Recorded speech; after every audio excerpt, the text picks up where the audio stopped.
जमीन के छुपे हुए राज्यों में एक रहस्यमयी जगह के बारे में कहावतें हैं जिसे नागलोक कहते हैं। कहानियों में एक ताकतवर किताब का जिक्र है जो इसी दुनिया में छुपा है। कहा जाता है कि इसमें जीवन और मृत्यु के राज छुपे हैं, दुनिया के सबसे बड़े रहस्य। कई पीढ़ियों ने इस किताब को ढूंढा है, इसके ज्ञान के लालच में। नागलोक और उसके ज्ञान का जादू सदियों से लोगों को खींचता रहा है। This book is more than just ancient lore. माना जाता है कि इसमें अमृता का राज छुपा है। जो इसके मुश्किल शब्दों को समझ लेते हैं, कहानी के अनुसार they shall transcend mortality. वे मौत से परे एक अवस्था में पहुंच जाएंगे, their minds merging with the cosmos. Amrita के इस वादे ने दुनिया भर के लोगों को खींचा है। राजा और गरीब, पंडित और योद्धा, all captivated by the prospect of conquering death. Naglok की गहराई से आने वाली हमेशा की जिंदगी की फुसफुसाहटें समय के साथ गूंजती रही हैं, इंस्पायरिंग काउंटलेस क्वेस्ट्स। लेकिन अमृता की फुसफुसाहटें चेतावनियों से जुड़ी हैं। कहा जाता है कि यह किताब दौधारी तलवार है। इसका ज्ञान ला सकता है, but it can also bring madness. केवल शुद्ध दिल और मजबूत इरादे वाले ही इसकी शक्ति से सही मायने में फायदा उठा सकते हैं। बाकी लोग उन रहस्यों से ही खत्म हो सकते हैं जिन्हें वे ढूंढते हैं।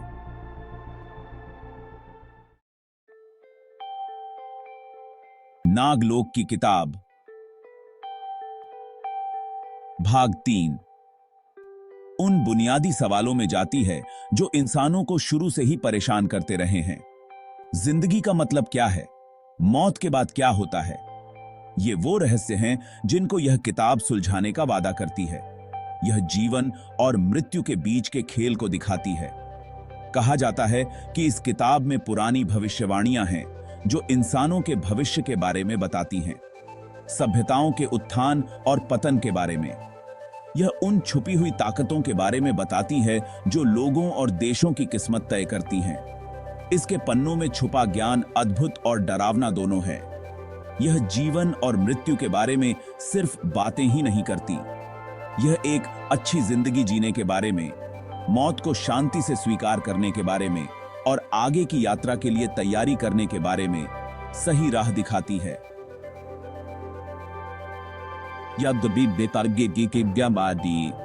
ज्ञान का रास्ता दिखाती है, इंसानी सोच की सीमाओं से आगे बढ़ने का रास्ता। भाग 4 नागलोक के रक्षक। नागलोक असुरक्षित नहीं है। शक्तिशाली जीव, अच्छे और बुरे दोनों, इसके रहस्यों की रक्षा करते हैं। नाग, पावरफुल सर्पेंटाइन बीइंग्स, इस जगह के मुख्य रक्षक माने जाते हैं।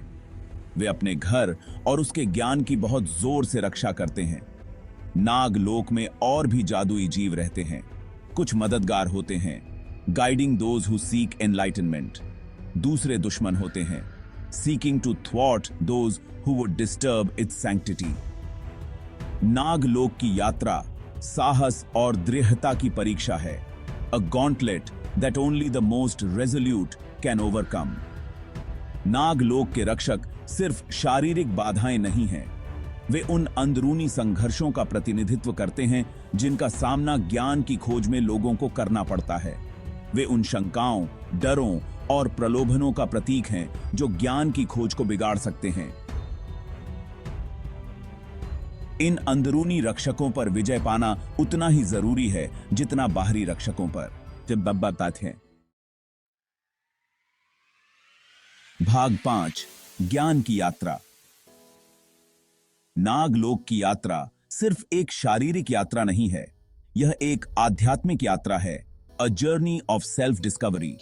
लोगों को अपने अंदर के राक्षसों का सामना करना होगा, अपनी सीमाओं को पार करना होगा और अनजान को स्वीकार करना होगा।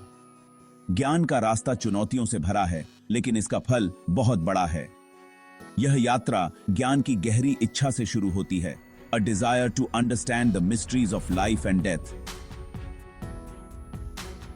यह सीखे की काम बात के बामी काम देखिए की कम इच्छा लोगों को एक खतरनाक यात्रा पर ले जाती है, into uncharted territories, both physical and spiritual.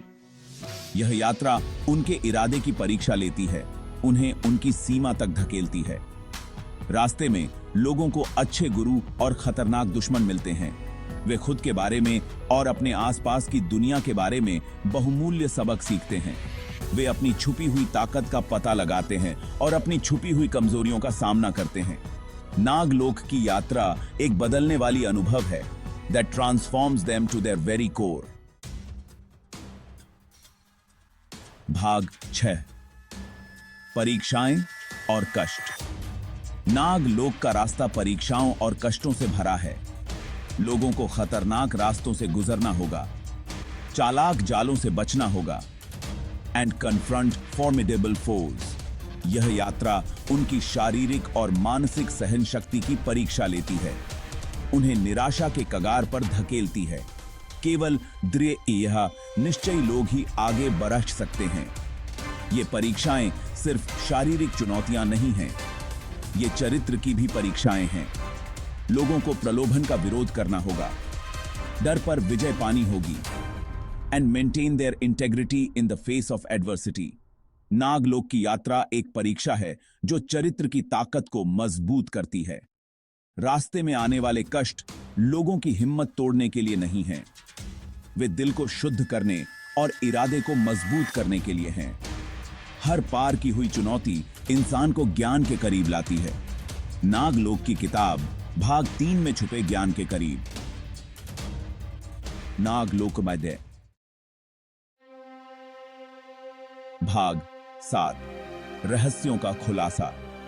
जो लोग नागलोक की परीक्षाओं और कष्टों से सफलतापूर्वक निकलते हैं, उन्हें सबसे बड़ा इनाम मिलता है, किताब के छुपे हुए ज्ञान तक पहुंच। नागलोक की किताब भाग 3 जीवन और मृत्यु के रहस्यों का खुलासा करती है, granting profound insights into the nature of reality. यह सभी चीजों के जुड़ाव का, जीवन के चक्रीय स्वभाव का खुलासा करती है। किताब का ज्ञान आसानी से नहीं समझा जा सकता, इसकी शिक्षाएं गूढ़ हैं, इसकी भाषा प्रतीकात्मक है। इसके असली मतलब को समझने के लिए गहरे विचार और ध्यानपूर्वक व्याख्या की जरूरत है। केवल खुले दिमाग और ग्रहणशील दिल वाले ही इसके गहरे ज्ञान को समझ सकते हैं। रहस्यों का खुलासा एक निष्क्रिय प्रक्रिया नहीं है, इसके लिए सक्रिय भागीदारी की जरूरत है। किताब की शिक्षाओं के साथ जुड़ने और उन्हें अपने जीवन में लागू करने की इच्छा। प्राप्त ज्ञान प्राप्त। What's something people don't know about subscribing? It helps creators like us make more awesome content. अगर आपको वीडियो पसंद आए तो लाइक करें, कमेंट करें और सब्सक्राइब करना ना भूलें। वीडियो देखने के लिए धन्यवाद।